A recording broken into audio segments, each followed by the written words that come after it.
Hi, I hope you're doing good today. Today's topic, we're coming on to talk about grabbing your power and getting over feeling unloved or unlovable. One of the most important ways that you can do this is to just realize, yes, this is a hard time, a time you may be hurting, is to make sure that you are processing your feelings in a healthy way. Now, sometimes that may mean counseling. It certainly did for me. And so there's no shame in that at all. And I know for some people, there's still a stigma attached to counseling.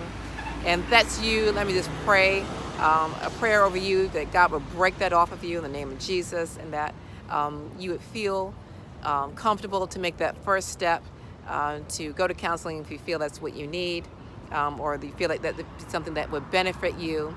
Absolutely do that. Also,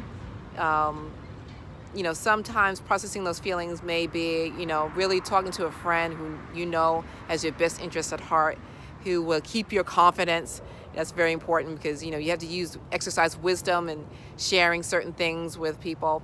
And so you want to make sure it's a trusted friend who is loyal, and who will give you good advice without any agenda. They just want to love on you and be a good and loyal friend.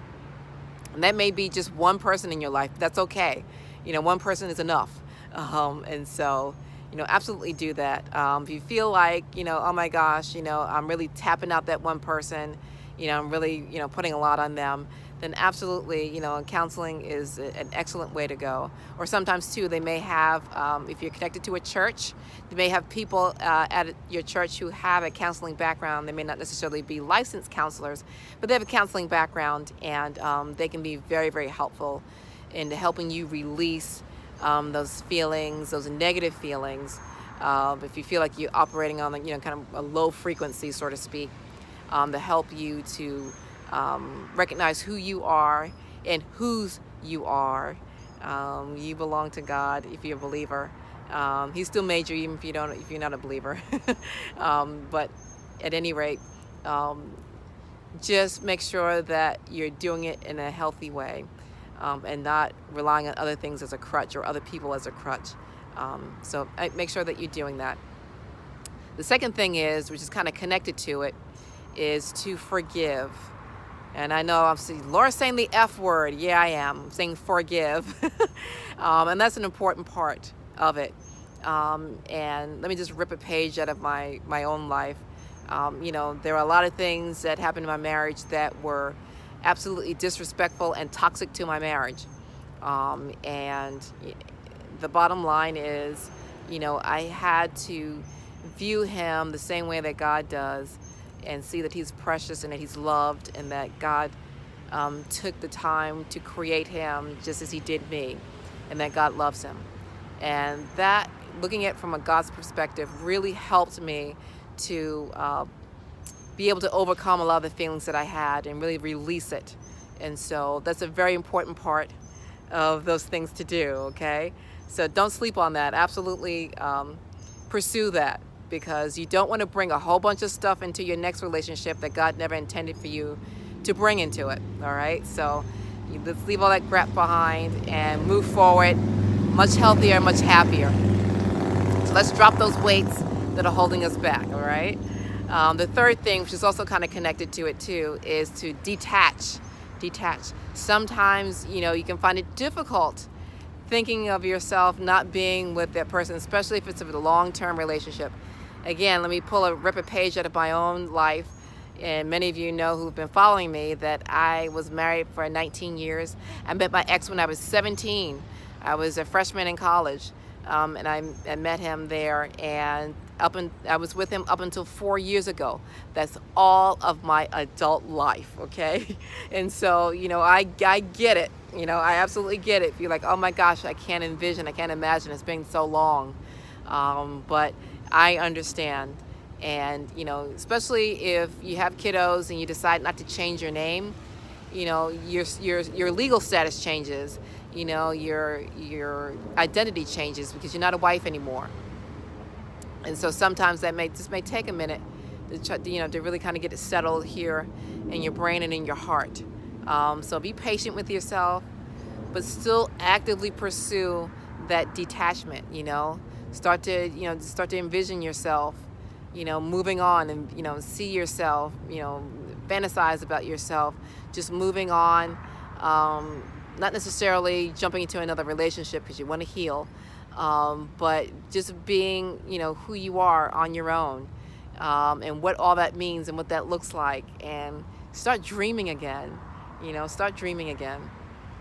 So, just be patient with yourself, but absolutely do that. That's another way to grab your power back. What's also kind of connected to that is, we talked about processing your feelings. We talked about detaching.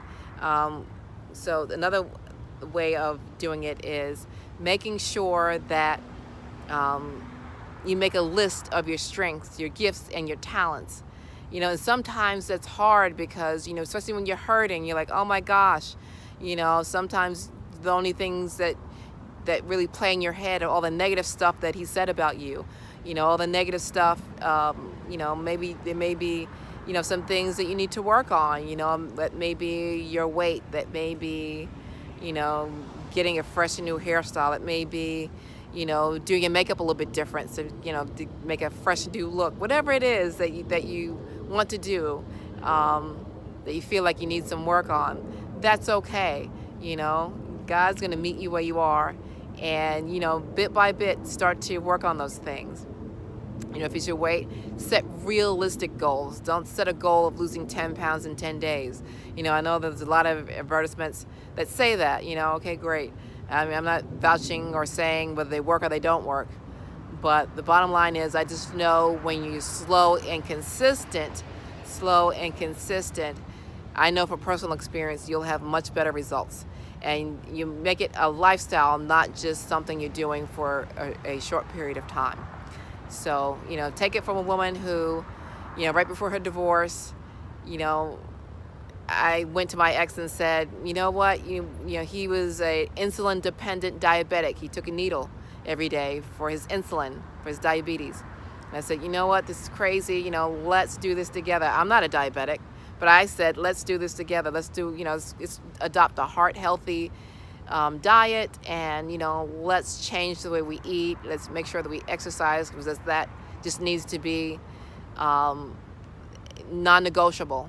The exercises need to be non-negotiable. And he said, yeah. Maybe he stuck with it for maybe almost a week. And, at the end, I lost 4 dress sizes, and he still had uncontrolled diabetes. So, just know, I know, okay, I know what it's like. So, take heart that it can be done, low and slow, realistic goals, make some wiggle room. I know when I was losing weight during Christmas, I said, you know what, that time between Christmas and New Year's, I'm not going to set my goal to to lose X amount of pounds. My goal is going to be not to gain. So you may have to, change your goals just a little bit, depending on the time. It's a special time of year. That's great. Or if it's your birthday month, you just depend not to gain weight that month. Whatever it is, low and slow.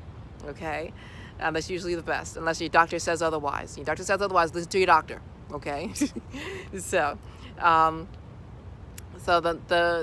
the most important thing is too, when you are making a list of your gifts and talents, like I said, sometimes it's hard.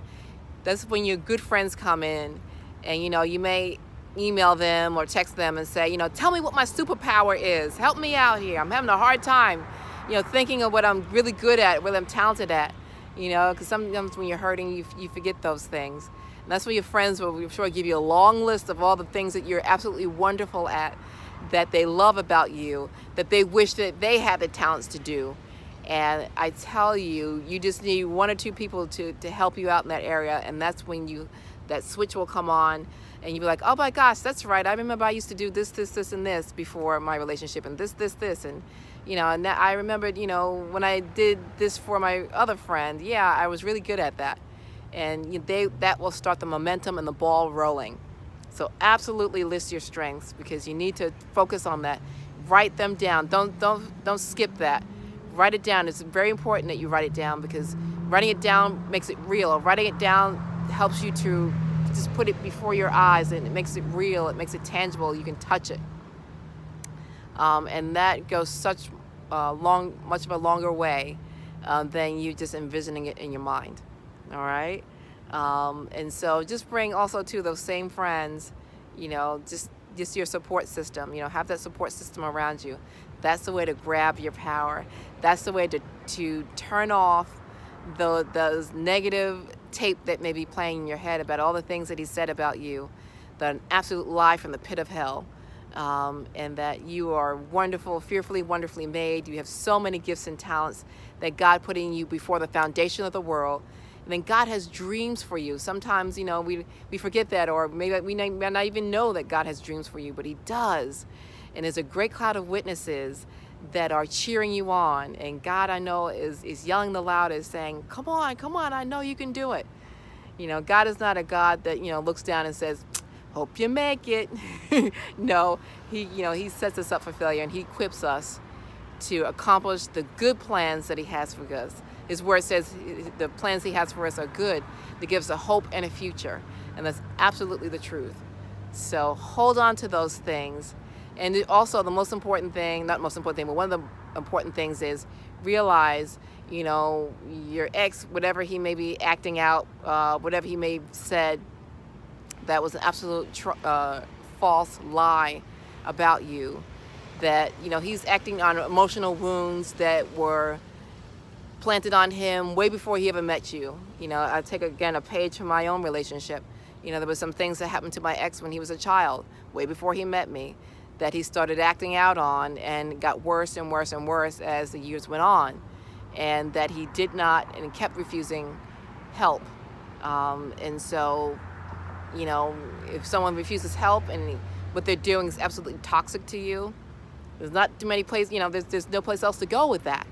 And so just realize that, most of the time it ain't you, okay? It's just stuff that he's acting out, that he's acting on, that, had stuff that happened to him that had nothing to do with you. And so that also will help you to detach. That will also help you to forgive him. That will also help you to be able to move on in a healthy way, especially if you have kiddos that you have to co-parent. That will help you to move forward and see him and view him and forgive him in a way that's healthy. All right? So thank you so much for watching. As usual, I appreciate it. If you have ideas about other topics that you want me to tackle, put a comment in the comment box below.